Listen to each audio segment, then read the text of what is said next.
This special Halloween episode is dedicated to my lovely great-nephew, Aaron. Happy birthday, Aaron.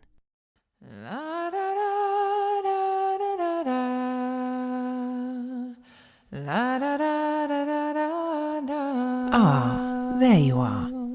Pull up a chair by the fireside. I'm going to tell you a story, but it's not for the faint of heart. My name is Julia Norton, and you're listening to Dark and Twisty Tales, a weekly telling of the lesser-known and more grisly folk stories and fairy tales. Are you sitting comfortably? Then I shall begin. Sweetheart Roland. There was once upon a time a woman who was a real witch, and had 2 daughters, one ugly and wicked, and this one she loved because she was her own daughter, and one beautiful and good, and this one she hated because she was her stepdaughter. The stepdaughter once had a pretty apron, which the other fancied so much that she became envious, and told her mother that she must and would have that apron. "Be quiet, my child," said the old woman, "and you shall have it. Your stepsister has long deserved death.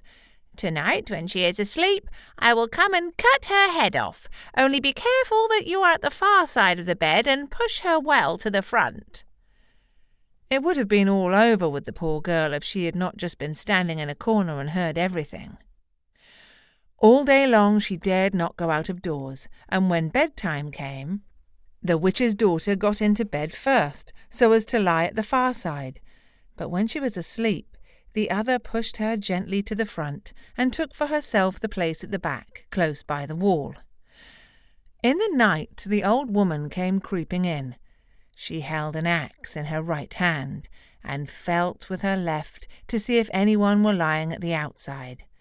And then she grasped the axe with both hands and cut her own child's head off. When she had gone away, the girl got up and went to her sweetheart, who was called Roland, and knocked at his door. When he came out, she said to him, "Listen, dearest Roland, we must fly in all haste. My stepmother wanted to kill me, but has struck her own child. When daylight comes, she'll see what she has done, and we shall be lost." "But," said Roland, "I counsel you first take away her magic wand, or we cannot escape if she pursues us." The maiden fetched the magic wand and took the dead girl's head and dropped 3 drops of blood on the ground, 1 in front of the bed, 1 in the kitchen, and 1 on the stairs. Then she hurried away with her lover. When the old witch got up the next morning, she called her daughter and wanted to give her the apron, but she did not come. Then the witch cried, "Where are you?" "Here on the stairs. I am sweeping," answered the first drop of blood.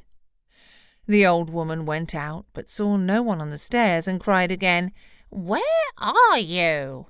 "Here in the kitchen. I am warming myself," cried the second drop of blood. She went into the kitchen, but found no one. Then she cried again, "Where are you?" "Ah, here in the bed. I am sleeping," cried the third drop of blood. She went into the room to the bed, and what did she see there? Her own child, whose head she had cut off, bathed in her blood.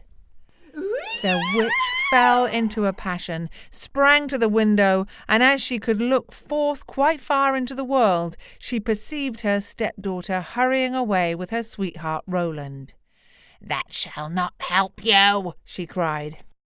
"Even if you've got a long way off, you shall still not escape me." She put on her many-league boots, in which she covered an hour's walk at every step, and it was not long before she overtook them. The girl, however, when she saw the old woman striding towards her, changed, with her magic wand, her sweetheart Roland into a lake, and herself into a duck swimming in the middle of it. The witch placed herself on the shore, threw breadcrumbs in, and went to endless trouble to entice the duck. But the duck did not let herself be enticed, and the old woman had to go home at night as she had come. At this the girl and her sweetheart Roland resumed their natural shapes again, and they walked on the whole night until daybreak. Then the maiden changed herself into a beautiful flower, which stood in the midst of a briar hedge, and her sweet Roland into a fiddler. It was not long before the witch came striding up towards them, and said to the musician, "Dear musician, may I pluck that beautiful flower for myself?" "Oh, yes," he replied. "I will play to you while you do it." As she was hastily creeping into the hedge and was just going to pluck the flower, knowing perfectly well who the flower was, he began to play, and whether she would or not, she was forced to dance, for it was a magical dance. The faster he played, the more violent springs she was forced to make, and the thorns tore her clothes from her body, and pricked her and wounded her till she bled, and as he did not stop, she had to dance till she lay on the ground dead. As they were now set free, Roland said, "Now I will go to my father and arrange for the wedding." "Then in the meantime I will stay here and wait for you," said the girl. "And that no one may recognize me, I will change myself into a red stone landmark." Then Roland went away, and the girl stood like a red stone landmark in the field and waited for her beloved. But when Roland got home, he fell into the snares of another, who so fascinated him that he forgot the maiden. The poor girl remained there for a long time, but at length, as he did not return at all, she was sad, and changed herself into a flower, and thought, "Someone will surely come this way and trample me down." It befell, however, that a shepherd kept his sheep in the field and saw the flower, and as it was so pretty, he plucked it and took it with him, and lay it away in his chest. From that time forth, strange things happened in the shepherd's house. When he arose in the morning, all the work was already done. The room was swept, the table and benches cleaned, the fire in the hearth was lighted, and the water was fetched. And at noon, when he came home, the table was laid, and a good dinner served. He could not conceive how this came to pass, for he never saw a human being in his house, and no one could have concealed themselves in it. He was certainly pleased with this good attendance, but still, at last he was so afraid that he went to a wise woman and asked her for advice. The wise woman said, "There is some enchantment behind it. Listen very early some morning, if anything is moving in the room, and if you see anything, no matter what it is, throw a white cloth over it, and then the magic will be stopped." The shepherd did as she bade him, and next morning, just as day dawned, he saw the chest open, and the flower came out. Swiftly he sprang towards it and threw a white cloth over it. Instantly the transformation came to an end, and a beautiful girl stood before him, who admitted to him that she had been the flower, and that up to this time she had attended to his housekeeping. She told him her story, and as she pleased him, he asked her if she would marry him, but she answered no, for she wanted to remain faithful to her sweetheart Roland, although he had deserted her. Nevertheless, she promised not to go away, but to continue keeping house for the shepherd. And now the time drew near when Roland's wedding was to be celebrated, and then, according to an old custom in the country, it was announced that all the girls were to be present at it, and sing in honour of the bridal pair.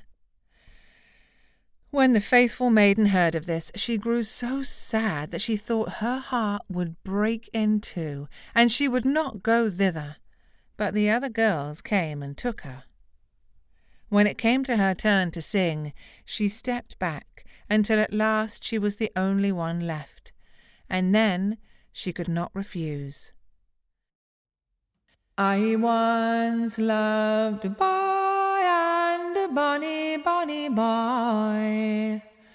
I loved him, I vow and protest. I loved him so well, and so very, very well, that I built him a bower in my breast. That I built him a bower in my breast.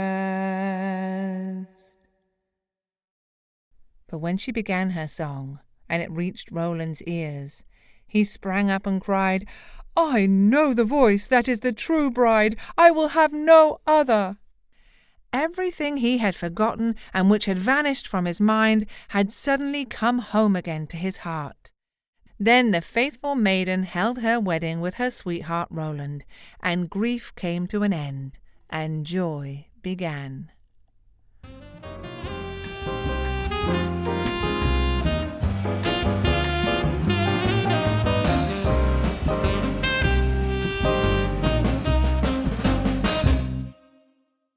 Thank you for listening to Dark and Twisty Tales. If you liked what you heard, please subscribe on iTunes, rate, review, and share with all your friends. You can also get more information about me, Julia Norton, at julianorton.com. So, until the next time, bye.